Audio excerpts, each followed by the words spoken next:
Magandang Miyerkules ng gabi sa inyo. Welcome po sa ating programa, Dr. Love Radio Show. Ito si Brother June Banaag, OP. Ang inyong makakasama mula alas 8:30 hanggang alas 10 ng gabi. So Wednesday evening. At syempre, pag Miyerkules, ang ating mga awiting itatampok ay mga inspirational songs. Ang sarap ng feeling pagka nag-handshake kami ni Ma'am Cherry, no? Parang maraming pupuntahan sa mga kwentuhan Pag at ease ka dun sa isang kasama mo, nakakwentuhan mo, kung saan napupunta mga kwentuhan nyo. Di ba? Ganyan ang buhay natin eh. Hindi natin alam kung saan pupunta ang ating kwentuhan sa magdamag. Kaya samahan niyo po kami hanggang mamayang alas 10 ng gabi, ngayong Miyerkules. Today is the 4th day of the month of June. Bukas pala ay birthday ng kaibigan ko si Tito George Kawachi, na ang kanyang may bahay ay pumanaw noong June 1. Alam mo, mahal na mahal ni Tita Alice Kawachi yan eh. Pumanaw si Tita Alice noong June 1. Ang birthday ni Tito George Kawachi bukas, June 5. Hindi ko alam kung paano ko mabatiin si Tito George. Do I greet him, happy birthday? Patay yung asawa niya eh. Diba? So, huwag ko na lang batiin. Diba? Huwag ko na lang batiin. Ay, nako. Titingnan natin kung makakapasyal ako bukas. Ay, sa Friday pala. Sa mga nakikinig na mga pilgrims natin, si Tita Alice Kawachi ay ang kanyang mga labi ay nasa Our Lady of Fatima Chapel, University Hills, Malabon City. Yan, University Hills Subdivision, Malabon City. Ang kanyang interment will be on Saturday, I believe, June 7. And that means sa Friday papasyal na tayo. Kailangan makapasyal tayo. Samahan niyo po kami, tayo po napapakinggan sa buong Mega Manila sa 105.9, sa Davao City, 106.7, 101.9 sa Cebu at Negros. Siyempre ho, sa mga taga Cagayan de Oro, nakikinig sila sa 101.5 True FM, Dream Radio sa Ormoc sa 99.9 FM at 107.9 Kaboses Radio Tacloban. Kasabayan din po tayo napapanood mga kapatid sa True TV sa Channel 19 sa Signal Television. Siyempre, huwag po ninyong kalimutan na mag-subscribe sa ating mga social media accounts, sa ating YouTube channel at maging sa Facebook, hanapin lamang po ninyo at True Network PH. At True Network PH. Siyempre, sisimulan natin ang ating programa sa paghatid sa inyo ng mabuting balita sa araw na ito para mapagnilayan natin bago tayo matulog ngayong gabi. In the meantime, here's Fatima Soriano. Pagkain pang-spiritual. Mga salita ng Diyos na nag-iiwan ng pag-asa, kapanatagan at kapayapaan. Pagkain pang-spiritual. Hango sa bagong tipan ng banal na aklat. Pagkain pang-spiritual. Narito ang ating pagkain pang-spiritual sa araw na ito ng Miyerkules sa 4 ng buwan ng Hunyo. Ang mabuting balita ay matatagpuan sa 17 kabanata ng Ebanghelyo sa ngayon kay San Juan, talata 11 hanggang 19. At ngayon, ako'y papunta na sa iyo. Iniiwan ko na ang sanlibutang ito, ngunit sila ay nasa sanlibutan pa. Amang banal, ingatan mo po sila sa pamagitan ng kapangyarihan ng iyong pangalan. Ang pangalang ibinigay mo sa akin, upang kung paanong ikaw at ako ay iisa, kaya hindi naman sila'y maging isa.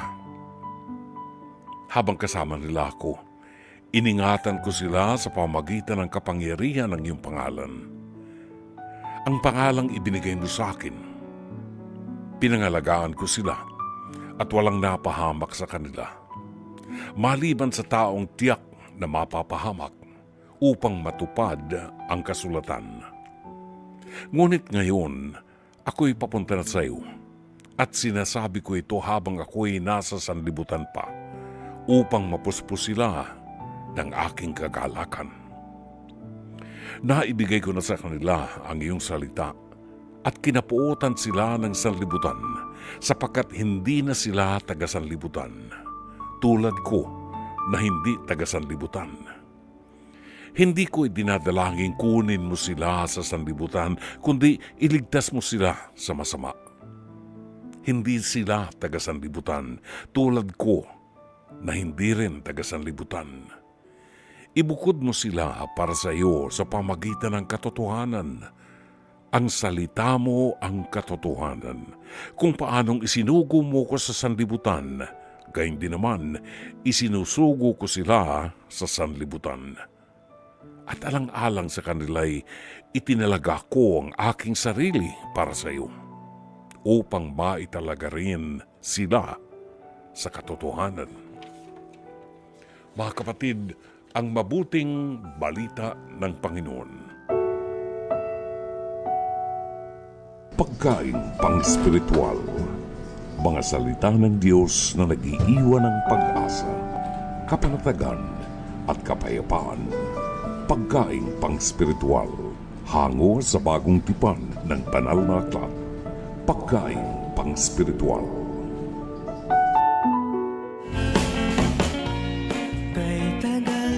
Oras o, alas 8:45 ng gabi sa unang bahagi ng ating programa. Batiin ko lang yung mga nakasama natin ng buwan ng Abril. 5 ng Abril actually of this year, tayo po ay naaniyahan na magtungo sa isang barangay, diyan po sa barangay 176E, Phase 9, Bagong Silang, Caloocan City, kung saan dumalaw ang True Radio at nakipagbaranggayan po tayo. Maraming salamat kay Sir Atom sa kanyang pagpapadala sa atin ng mga pictures. Thank you so much sa mga nakasama natin dito. At pagka iinit ng pakitungo at pag-welcome sa atin ng mga taga-barangay 176E, Phase 9, Bagong Silang, Caloocan City noong April 5, 2025. Salamat po sa inyo at sana'y makabalik kami dyan, ho.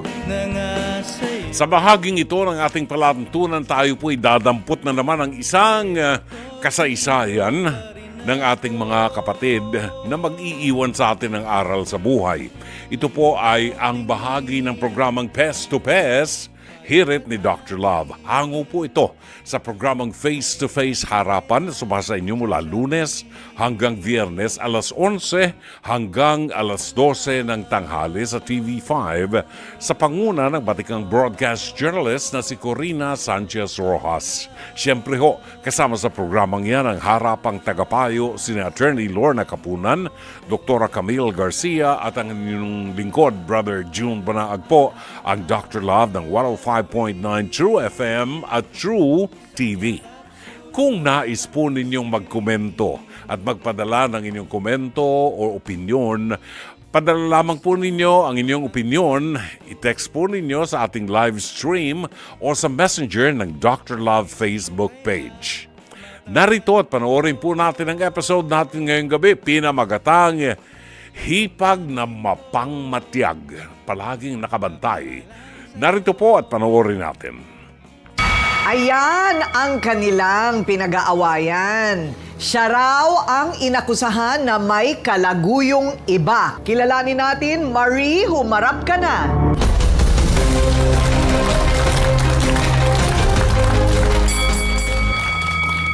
May kalaguyo ka daw. Yun po yung sabi-sabi po nila. So ano ang problema? Paano nagsimula yan? Ito po kasi yon yung may nakakita daw po sa akin doon, yung kumari-kumari po niya. Ichinismis niya po ngayon doon sa hipag ko kasi magkumari nga po sila. Na nakita daw po ako, palabas ng hotel, nag-check-in daw po ako. May nauna lang daw po sa akin na lalaki. Nauna lang daw sa hotel akin. ito? Motel, hotel? Hotel po. Hotel. Okay, o hotel. Pwede naman nagkape ka lang doon. Yes. Pero pumunta ka ba talaga sa isang hotel? Pumunta. Pumunta ka talaga. At hindi, ano yung talagang dahilan kung bakit ka nandoon? Ano po yun? February 2 po yun. Oh. May kasama po talaga akong lalaki. So, teka, yan ba yung kapatid nitong... Opo, nung hipag ko. Oh, so bakit niya iisipin na ibang lalaki yun? Chismis po kasi niya, hindi niya po naman talaga nakita nung kumari niya na iyon yung kasama ko kasi mahihain po talaga kasi yun yung asawa ko. Nakaganyan lang po siya, nakakap po siya na black, naka-green po siya na damit. Akala ibang lalaki. Ay, akala ibang po kasi lalaki. ibang lalaki yung kasama ko. Ayun. Napagkamalan. Napagkamalan. Tapos pinagkalat. Ganun ba? Tama ba ang version namin? Pinagkalat. Opo, Pero pinagkalat. asawa mo talaga yon. Kasama mo talaga sa bahay yun kasi anniversary ninyo. Ayun. So walang problema. Pag tinanong namin yung partner mo, yun din ang kwento niya. Oo, ganun din po kwento niya. Isa lang po yung kwento namin. Meron pa bang ibang pinag-uugatan nito na galit sa'yo? Meron po. Ano yun? Ano yung ugat na yon? Dahil po sa sustento. Kasi po nung una, syempre, nung wala pa po kami nung asawa ko, nagbibigay po siya dun sa hipag ko. Lahat po ng sahod niya napupunta po sa kanya. Tapos, nung nagsimula po na naging kami, nahinto na po yun kasi Nahinto na yung sustento. andito na po ako eh. Nasa kanya na po ako. Ano ba ang trabaho ni partner mo? Cook po siya na restaurant. So ano siya? Stable, no? Maganda naman yung kinikita. Ganyan kasi po, may dalawa po kasi akong anak sa Oo. una. Oh. Byuda po ako, namatay po yung una kong anak, yung una kong asawa. O siya raw ang hilaw na hipag na mainit talaga ang dugo dito kay Marie. Eto na ang inirereklamo na chismosa daw. Bea, humarap ka na.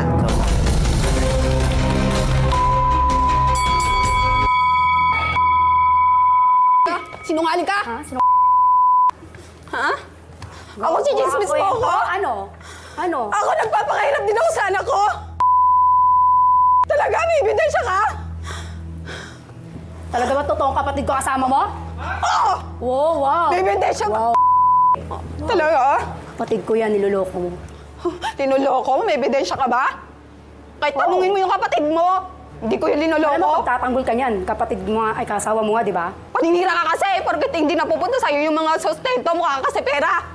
Wow, mukhang pera. Yun mukhang pala pera. yun. Ang laki nga ng habol mo eh. Wow, talaga ba? Kasi hindi na napupunta sa'yo yung pera niya. Kasi sa amin na. Ayan. Natural sa amin yung mapupunta kasi may dalawa kaming anak. Okay, so ano ba talaga ang nakita mo nung araw na yon sa hotel? Sinabi po kasi ng kakilala ko, na ito nga pong si Marie, Hearsay. lumabas nga po ng hotel na may kasama po. Naniniwala ka kasi. Magsisinungal pa ba sa akin yun? Bakit? Malay mo Ang gumagawa dahilan? na ng mga chismis, di ba? Ay, wow. Chismo ko sa kayo eh. Ano daw eksakto ang So hindi pala ikaw yung aktual na nakakita. Hindi po. O di ba naniniwala ka? Hindi ka naman pala, hindi ka naman nakakita. Concern lang po ako sa kapatid ko. Okay. Hindi concern yan, paninira yun. Hipag mo ako, sisiraan mo ako sa ibang tao. Hindi nga kita gusto eh. Ayun. Hindi Wala ka magagawa gusto. kung ano ginusto ng kapatid mo. Hindi talaga kita gusto. Ugali mo kasi. Bakit tayo ba magsasawa? Hindi ba? Hindi naman. Kapatid ko yung pinakasama mo. Choice yun ng kapatid mo kung ako yung kakasasmain, hindi ikaw. Wala kang respeto. Okay, so aminado ka, hindi mo talagang nakita ng sarili Opo. mo. Pero ano ba yung pagkakalatag sa'yo nung babae? May detalye ba? Opo. May detalye? O Lumabas anong daw po siya. detalye? Anong detalye? Lumabas daw po siya ng hotel, pero nauna po siya. Oh. Nahuli po yung lalaki. Okay. Pero hindi po nakita nung nung kakilala ko eh. Hindi nakita yung mukha. Nakakap. Nakakap. Pero hindi kaya, kasi ang sabi ni Marie... Di ba? Mali-mali yung ng chismis ng kumari mo. Oo. Ang sabi kasi ni Marie, yung kapatid mo ang kasama niya. Talaga ba? Oh, talaga. Totoo Talaga? yun. Bakit? May ebidensya ka ba? Nakapatong ako sa lalaki na nagkakayo? Yan. Di ba? Wala. Tama. Kain mo yun? Eh, di ba? Kung hindi ba sa kalan karoon ba ako ng 4 na anak? Di ba inamin mo? Inamin mo. Bang kakaroon ka ba ng anak kung wala kang Ilan ang anak mo, Bea? Dalawa. Dalawa. Ikaw 4. Opo. 4 na sa una. Dalawa sa una, Dalawa sa dito. una, dalawa sa huli. Namin ko po yun, di ko yung kinakahiya. Bakit kumbinsido ka na hindi yan ang kapatid? Kahit Diba? sino kinakasama niya lalaki. Nakakatawa ka! Ay! Pag ako! Wala ka nga pruweba sa akin eh. Meron? talaga ba? May nakita ka. O wala, di Di ba ba? namatay nga ang asawa mo? Oh, kanino ka sumasama? Uy! Ano ba ang sabi ni James sa'yo? Bakit tumigil na? Ang Hindi naman pumupunta sa bayan, mami. Magkano ba yung sustento sa inyo? Kada buwan? Ganun ba yon? Kada sahod po. Kada sahod? Mga magkano naman yon? Mga 1,000, ganun pwede na yun. Ha? Mga ganun, 1,000. Mga 1,000 lang, ganun. Malaking bagay na, no? Malaking bagay na po. Malaking bagay Itong na mahirap yun. po kami. Trabaho. Oo. Pero alam mo, Day, bakit hindi ka magtrabaho? Yun. Wala, bata ka pa, no? Bata ka pa. Maganda ka pa, oh. Hindi po. Pwede kang receptionist. Di ba? Bagay sa kanya, Ganda-ganda nga, chismosa receptionist. naman. Chismosa ng barangay. At least maganda. Para sa kanya, marumi lang daw talaga ang isip ni Bea. Kasi may ibang ang pinaguhugutan. Ito na ang kakampi ni Marie Amor. Humarap ka na. Ay! Kapaktapangan tong Lalahila ka! Talaga ba? Ano may utang ka? Hindi ka rin nagbabayad sa akin! Sisiraan mo, tinda namin! Wawa. Talagang wawa! Pinagtatanggol mo pa si Marie. Ay, hindi ako nagtatanggol! Totoo naman kasi Baka naman naman sila ikaw nagbibigay ng lalaki niya. Sa hotel, di ba? Pumasok sa akin! Ayoko dahil ka nangungupit! Wow!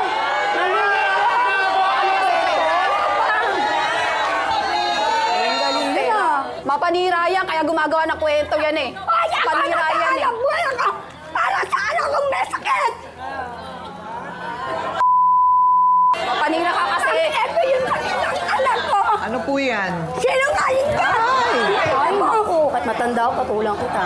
So, ang sinasabi po ninyo, kailangan ninyo ng pera at ito pong si Bea ay may utang pa sa inyo. Opo. Magkano po yung utang niya? Hindi ko po matandaan kasi lagi siyang kumukuha ng prutas. Oh. O, tapos pinakakain niya po sa anak niya. Okay naman po kung payutangin ko siya dahil sa anak niya ang pinakakain. Kaya lang ang masakit, hindi ako bugaw. Ba makapagsalita ka ng bugaw? Hindi ko ka maintindihan eh. Kung ano ibig sabihin ng bugaw. Okay, so yan ang panig ni Amor at Marie. Eto naman, siya naman ang nakakita. Di umano na lumabas galing hotel si Marie na may ibang kasamang lalaki. Rosie, humarap ka na.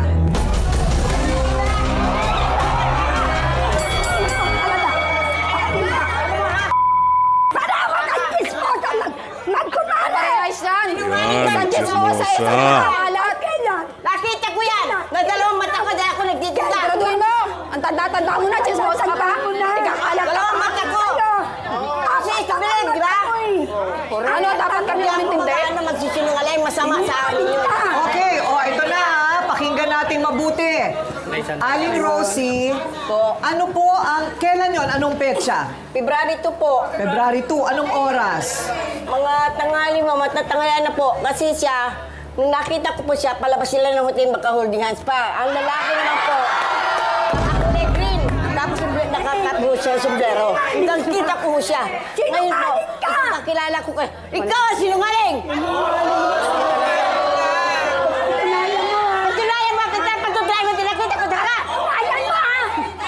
Gawa, gawa, gawa, gawa. Gawa. Kita na palabas. Asawa niya! Namin ko. Lumabas ka ng hotel. Mga aling kayong dalawa. Pero hindi mo nakita yung mukha ng lalaki. Lalaki po, kasi po nakakapo siya ng sombrero. Panigan mo kasi mabuti. Sombrero. Ako mahiga! Ang sabi ni Marie, ang kasama niya nung araw na yon ay si James, yung kanyang kinakasama na kapatid ni Bea. Nandito ngayon si James. Ayan. Yo, Oh. araw na yon, February 2, tanghali. Nanggaling ba kayo ni Marie sa hotel na yon? Sagot. Yun. Nakilala ko pa siya, nakasombrero siya, di ba? Gawa, chismosa ka kasi. Yan, Bagay chismosa kayo ka kasama. kasi. Isang chismosa, isang hindi. Hindi, kasi kaibigan siya. Tatanggol ka lang yan. Anong nangyari nung araw na yon? Anniversary po namin nun. Anniversary. Sakto, kakasahod ko lang din. Ayun. James, meron ka talagang cap na itim at Opo. green na Opo. dito Ako na, po yun. na shirt. Ayun. Mga ano kasi, mga chismis talaga. Yan! Ano yun, James? Mga chismis talaga, nakakasira. Hindi ka ba tinanong ni Bea? Hindi po. Nang diretso? Wala. Wala po. Ayun. Di mo naisip tanungin si James, Bea? Hindi nga po ako nakakapunta sa bahay nila eh. Bakit? Busy ako eh, sa ano. Busy sa trabaho. Anong tingin mo nangyari dito, James? Nagalit sa'yo si Bea kasi tumigil ang sustento. Opo. Eh, hindi naman sa lahat ng panahon, eh, binata ako eh. Yung mga Tama. chismis, itago mo muna. Magtago muna kayo mga chismosa para happy lahat. Yun. Hindi ko naman Tama. po siya kilala ang asawa niya eh. Kaya nga po na sabi kong may kasama siya. May kasama po siya totoong lalaki. Ayan na. Inamin na nga eh. Ika! Kung kayo hindi ka matanda ang bugaw! Ika! Okay, pero, meron tayong natutunan ngayong araw. No? Meron tayong natutunan ngayong araw na yung nakikita mo, kung wala kang ebidensya, alam mo na ibang lalaki siya, wag na lang magsalita. Oo. Ikaw, James, wala kang pag-aalinlangan kay Marie. Wala po, may tiwala po ako sa kanya. Yun! Yun ang sinasabi ko. So, Bea, ngayon narinig mo mismo si James, ano naman ang masasabi mo? Tahimik ka. Wala naman po ako magagawa dun eh. Nakapanira ka tanggapin. na. Oo, tatanggapin na lang yung Gapin na lang po, pagkakamali. mahal ko po yung kapatid ko eh. Oo, dahil, mahal naman niya. Ikaw ba nakatatanda sa kanya? Oo. O, bakit ka naman naiiyak, Bea? Wala na po. Miss ko lang po siya. Ayan. Ilan kayong magkakapatid? Tatlo po. Tatlo. Ayun. Siyempre, nagdadamayan. Ayun, nawala yun, ano. Pero, ganun talaga kasi pag meron na siyang sarili niyang pananagutan, humanap tayo ng trabaho para sa'yo, ha? Siyempre. Para maging maganda rin yung pagsasama ninyong magkapatid. Hindi masira ng chismis, ano? Anak buhay ka. Diba? Okay. So, Dr. Love, ano ang ina-advise mo kapag tutol ang pamilya doon sa mapapangasawa o ikakasama ng kanilang kapatid? Ate ko rin kadalasan ganyan na nangyayari dito sa atin sa Pilipinas. Yung relasyon, sa biyanang babae, sa manugang na babae, ganyan sa hipag. Nangyayari yan. Pero dumadaan ang panahon na nag-heal.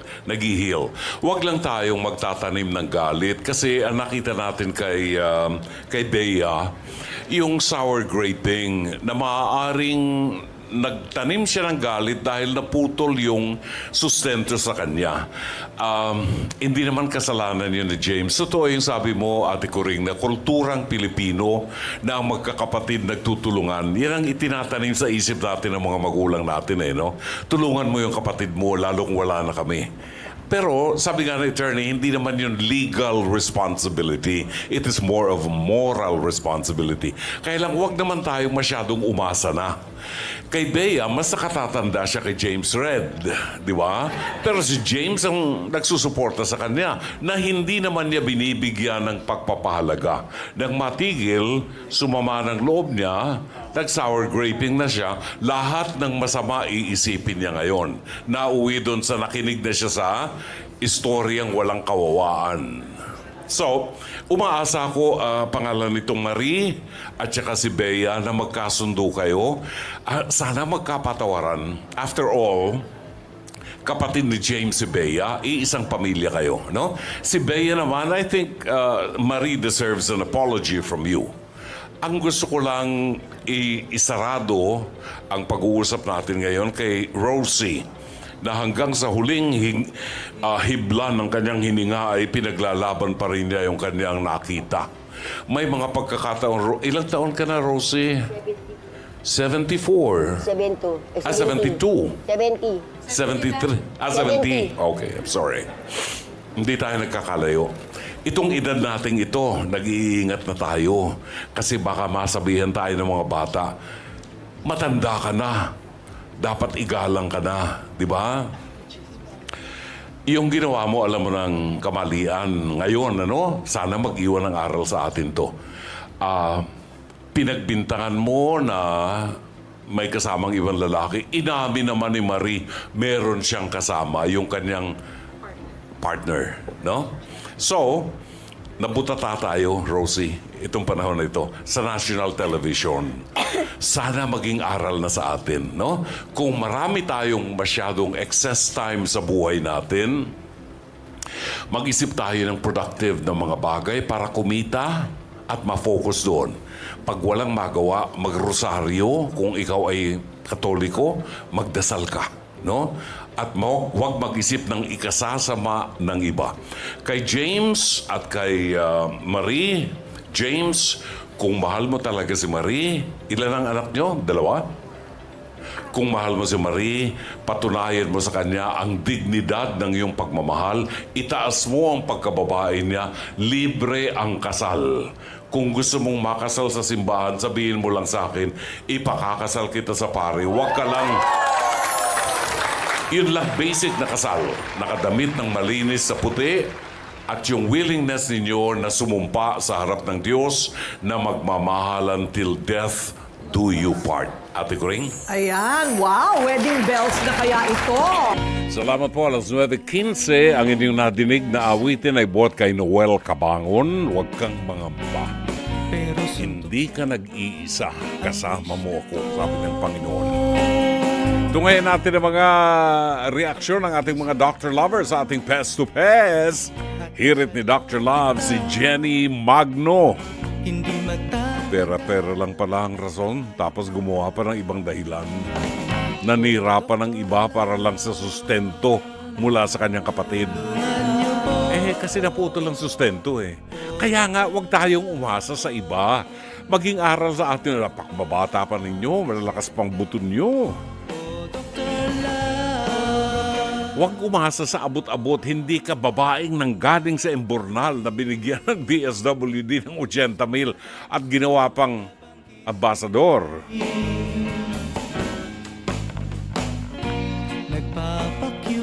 Diba? Tsaka ang sarap ng feeling pag meron kang achievement. Nagtrabaho ka, pinaghirapan mo yung sinweldo mo ng isang 15. Diba? Kumain ka man ng fries, ang sarap kainin kasi pinaghirapan mo yun. Kesa doon sa naghihintay ka lang ng abot. Ano ka, pulubi? Isang araw pipila ka sa 4-piece. Yan ang problema sa ating Pilipino. Masyado tayong closely knit family. May hanap buhay na. Yan, ayuda tsaka akap, yan yung mga pinagkukunan ng ginagamit ng mga politiko yan para makontrol ang mga mahihirap na Pilipino, para makontrol nila. Diba? Ang mga kapatid natin, yan ay pag nag-asawa, may kanya-kanyang pamilya na yan. Gagawa yan ng sarili nilang kaharian. Si John Donor Lacandula, sabi niya, nako, nakakaya naman. Dapat, pag may chismis, may ebidensya talaga. Naawa naman ako sa kapatid mo, si Bea. Nakikinig po kami sa radyo at nanonood sa live. Sa live TV. Channel 19, di ba? Kasi nga, yung chismis talaga, kagagawan niya ng mga taong walang magawa sa buhay. Di ba? Puntahan niyo mga bahay niya, mga chismosang yan. Tignan niyo, ang daming alikabok sa bahay niyan. Hindi nalilinis, mga buwisit na yan. Inuuna kasi yung panoorin yung buhay ng may buhay. Nakakita ng babae loba sa hotel. Ay, chinismis na. Hindi niya alam yung palang ka-live-in pala ng babaeng yun ang kasama dun sa hotel. Nag-good time silang dalawa dahil anniversary nila. Bakit hindi ka pumasok sa kwarto? Buwisit ka. Diba? Rio Jeng Alva. On the loose talaga mga marites. Ang bibilis basta chismis.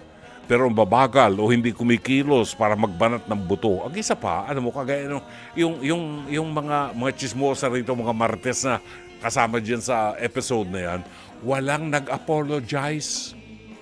Walang nag-apologize. Nagkabukuhan na, nagkahiyaan na in front of a lot of people on public television, national TV. Nagkabukuhan na sila ang marites na nagkukwento ng wala namang ebidensya, walang nag-apologize. Alam niyo, yan ang bagay na mahirap gawin, mag-apologize. Kalaban mo dyan sarili mo. Si Eunice Pepito, sabi niya, confirm. Confirm nyo muna kasi inuunan nyo agad panchichismis eh. Tapos kapag mali, parang ang babait ninyo. Palusot pa dapat dyan, pagka nalamang mali sila, lamasin ang asin ng bunganga niya mga yan. Hanggang sa magdugo. Di ba? Di ba sa Saudi Arabia, sa mga Middle Eastern countries, di ba pag mayroong mga krimen na ginawa, ng mga ganyan, hahatawin ka ng hahatawin ka ng, wag nang putulin yung dila, oo. Meron silang yantok na panghataw. Sabihin sa'yo, 40 whips. 40 hataw yan sa katawan mo.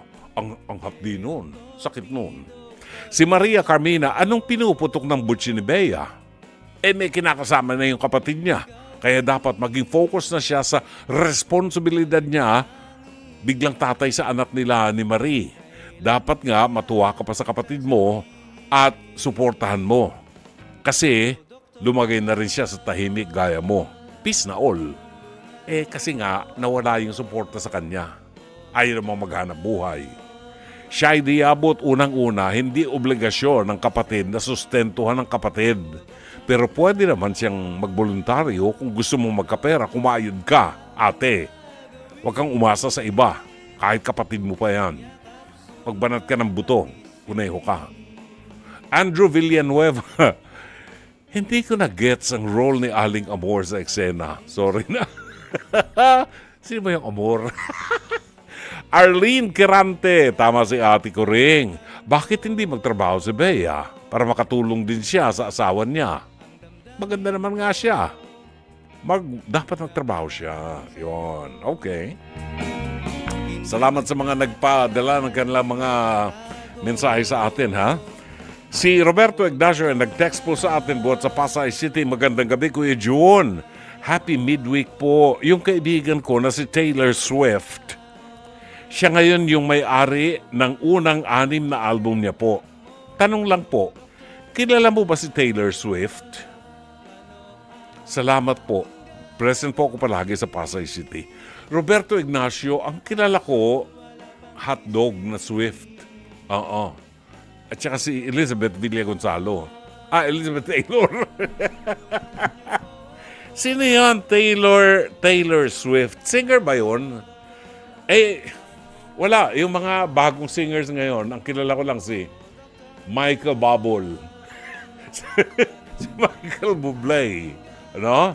Michael Bublé. Kasi ang mga awit ni Michael Bublé, mga songs of Frank Sinatra, mga things like this. Pero yung mga bagong singers ngayon, Taylor Swift, at saka ito yung mga nagpa-perform, kaibigan ko pala ito, sorry Ito yung mga nagpa-perform na nakalabas na yung singit, di ba? Sa stage, yung mga damit nila ganon. Hindi ako masyado gusto ko yung mga style ng Pilita Corrales na balot ng katawan. Angelita Banatao, maraming salamat po ng Pateros. Sherry Picho ng Seattle, Washington. Chato Sakluti ng Novaliches, Quezon City. Thank you so much, Chato, for being there always. Francis Anthony Gador ng Antipolo City. Engineer Mercy Santos ng Pasig City.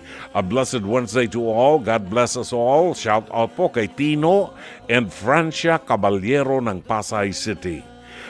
Si Vincent Garcia na nasa Gloucestershire, United Kingdom, Great Britain, ay nakatutok sa atin.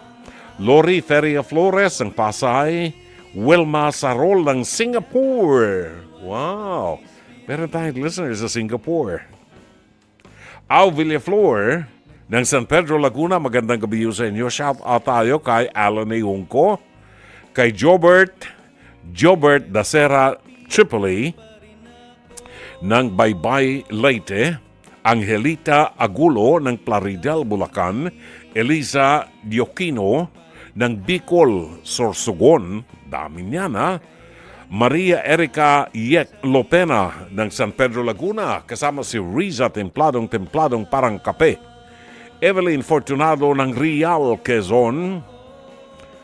Parang gustong pumunta sa Lukban para bumili ng longganisang Lukban. nagpunta ako sa Pililya nung araw, may nabili ako dyan. Papunta Laguna yan, di ba? May nabili akong longganisang lukban. Masarap talaga. Oo, masarap talaga. Pero parang may craving akong kumain uli ng makapunta nga kaya sa lukban. Saan ang malayo? Real o lukban? Palagi ko mas malayo Real. No? Marvin Zandro Riabad. Isang maalinsangang gabi. Buhat sa North Caloocan. Andrea Enomoto ng Tokyo, Japan. Good evening, Brother June. Watching from Tokyo, Japan habang nanginginain ng piatos with cheese. Shout out po kami. Kaores Marivic and Mark Santos Peñafiel. Pagaling ka, Marivic. Buhat kay Andrea Enomoto ng Tokyo, Japan na nangingiyain ng piatos at saka ng cheese. Siguro, piatos na cheese-flavored. Yun. Piatos na cheese-flavored. Na, pag kinain mo yan, mababago ang date sa kalendaryo. Oo. Imbis na tingin mo June 2, simula na ng impeachment, aatras yan ng June 11. Hanggang sa hindi na matuloy ang impeachment. Bakit kaya pinahihirapan, no? Alam nyo, napag-uusapan lang ho natin ang impeachment. Wala naman akong kinakampihan dyan sa tinamaan ng kulog ng mga politikong yan at hindi naman ako nakikinabang dyan. Ayan, kumidlat na. Sinasabi ko sa inyo huwag niyong gagalitin Alam nyo, nakakaawa dito si VP Sara. Kasi nasisira ang pangalan niya. Kung ano-anong mga akusasyon, ini-impeach nyo sa House, ayaw niyong bigyan ng pagkakataon na magpaliwanag at i-defensa niya ang sarili niya. Hindi naman yata ayos yan. Hindi ayos yan. Kasi apektado rito ang pangalan ni VP Sara. Inakusahan niyo yung tao kung ano-anong akusasyon ang ibinigay niyo sa kanya. Bigyan niyo ng pagkakataon na madinig siya para ma-defensa niya ang sarili niya. Ba't naman kasi itong si Piatos na, Grace Piatos na may cheese flavor. Senator Cheese Escudero. Hindi kita maintindihan. Siguro dahil hindi ako senadora, no? Pero ikaw nagsabi Febrero pa February 5 pa ng isang pa yan February 5. Inatras mo na nga lang dahil mag-eleksyon. Ginawa mong June 2. Pagdating ng June 2, binago mo na naman, ginawa mong June 11. Inatras mo na. Ba't hindi mo na lang sabihin kaya na Wag na lang. Wag na nating wala nang hearing. Oo. Wag na. Pagkatapos ngayon, inamin ni Bato de la Rosa na siya ang nagpapakalat ng Chubachenes na resolution na yan, di ba? Sino ba pinaglilingkuran nyo? Yung bang mga Duterte o yung bayan natin? Naitatanong ko lang. Bakit hindi kayo mag-asikasong gumawa ng mga batas na pakikinabangan lalo na ng mga senior citizen? Baguhin niyo yung batas na magbibigay ng 100,000 piso sa senior citizen na aabot ng 100 years old. Mga siraulo nyo. 100 years old, bibigyan mo ng 100,000 pesos. Paano niya gagastusin niya? Pupunta ba yan ng sine para manood? Yung mga apo at mga anak niyan ang gagamit niyang 100,000 pesos na yan. Bakit hindi niyo bigyan ng 60,000 pesos ang bawat tao na aabot sa 60 years old? Di ba? Senior na yan Yung pinaghirapan namin na nakuha ninyong mga taxes namin, i-share niyo naman sa amin pagtanda namin. Di ba? 60 years old, bigyan mo 60,000. 70 years old, bigyan mo 70,000. Maswerte kung umabot pa kami ng 80. Di ba? Pagkatapos 100 years old, bibigyan mo 100,000. Nakanganga na yung 100 years old. Nakatihaya na lang yung sa papag. Hindi nga makatigil. Wala nang panlasan. Tinamaan ng kulog na yan. May kulaba na mata niyan. Alam mo yung kulaba? Tagalog na malalim yan May katarata na yan mata niyan. Hindi na nakikita niyan. Ewan ko sa inyo. Mga politiko kayo. Buti, hindi ako naging politiko. O siya, sino pa? Carmelita Lina Nera ng Hong Kong, binabati ho natin ang magandang gabi. Lilian Panaligan Buen, Lina ho ng Plaridel at Marjon Dominic Mamhot. Magandang gabi at happy listening po sa inyong lahat. Ang ating Holy Land pilgrimage will be on November 22 until December 4. Tayo po ay magtutungo sa Egypt, Israel at sa Jordan. At syempre lahat po ng mga mahalaga at mga banal na lugar sa Israel ay pupuntahan natin. Kasama niyo po si Brother June Banaag na magli-lead sa inyo sa mga panalangin at reflections, lalong-lalo na sa Via Dolorosa na gaganapin po natin sa Walled City of Jerusalem, Old Jerusalem, at 4 o'clock in the morning. Makipag-ugnayan po kayo kay Edna Calleja sa telephone number 0925-752-2230. Edna Calleja, 0925-752-2230. Mag-inquire kayo sa kanya para malaman niyo kung paano kayo makakasama. Sama-sama ho tayo. Oras natin, 9:30. Ang ating oras, 9:48, Gary Valenciano at ang awiting Natutulog Ba ang Diyos. Sa bahaging ito ng ating palatuntunan na isaming ihatid sa inyo ang isang panalangin kay Santo Padre Pio para sa ating mga tagapakinig na naghihintay at umaasa sa panalangin ito na sa pamagitan ng intercession ni Padre Pio sa kanyang mga panalangin sa ating Panginoon ay mabigyan tayo ng kagalingan sa ating mga karamdaman. Narito ang panalangin para sa kagalingan kay Santo Padre Pio. Panalangin para sa kagalingan kay Santo Padre Pio. Sa sandaling ito ng inyong panalangin, damahin niyo ang presensya ng Diyos. Ang presensya ng Diyos Ama, Anak at ng Espiritu Santo. Damahin niyo ang presensya ng Diyos Anak, ang bugtong na anak ng Diyos, nagkatawang tao tulad mo. Buksan ang iyong puso. Ilahad sa Diyos ang lahat ng iyong mga sugat, ang iyong mga pangangailangan at mga hinaing.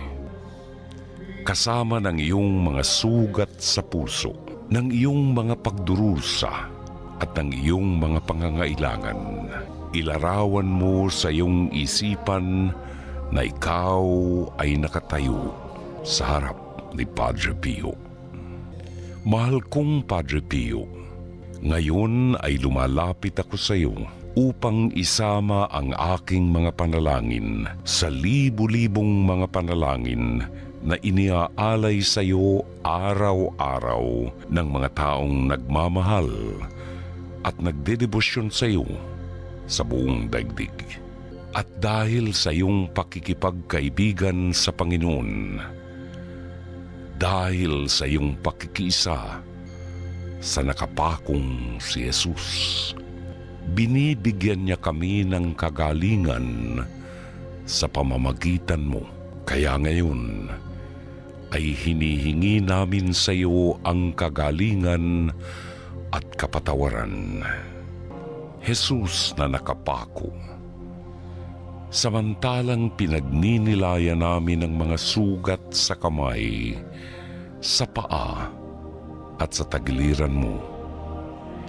Hindi lamang namin ginugunita ang dugo na tumagas sa iyong katawan sa gitna ng kirot, hapdi at pasakit.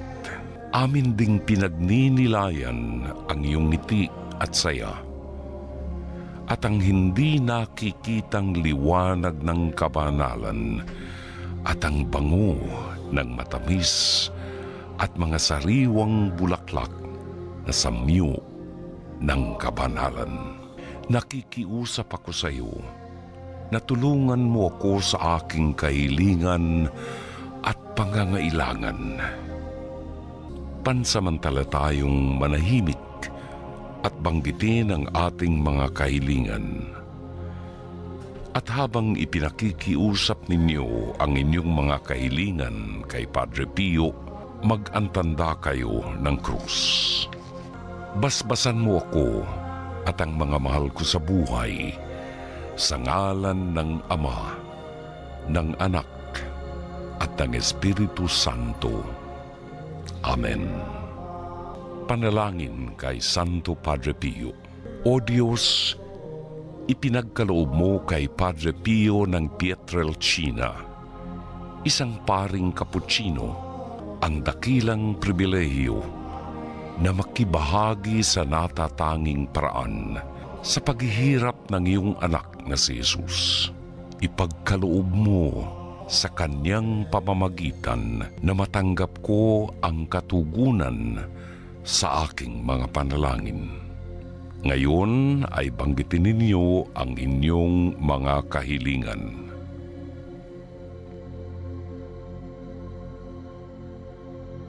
Na buong puso kong ipinagkakatiwala sa iyo. Subalit, higit sa lahat, bigyan mo ako ng biyaya na mabuhay ng naaayon sa kamatayan ni Jesus at ng kanyang muling pagkabuhay upang ako'y makarating sa kalwalhatian ng kanyang muling pagkabuhay. Luwalhati sa Ama, sa Anak at sa Espiritu Santo. Amen. Luwalhati sa Ama, sa Anak at sa Espiritu Santo. Amen. Luwalhati sa Ama, sa Anak at sa Espiritu Santo. Amen.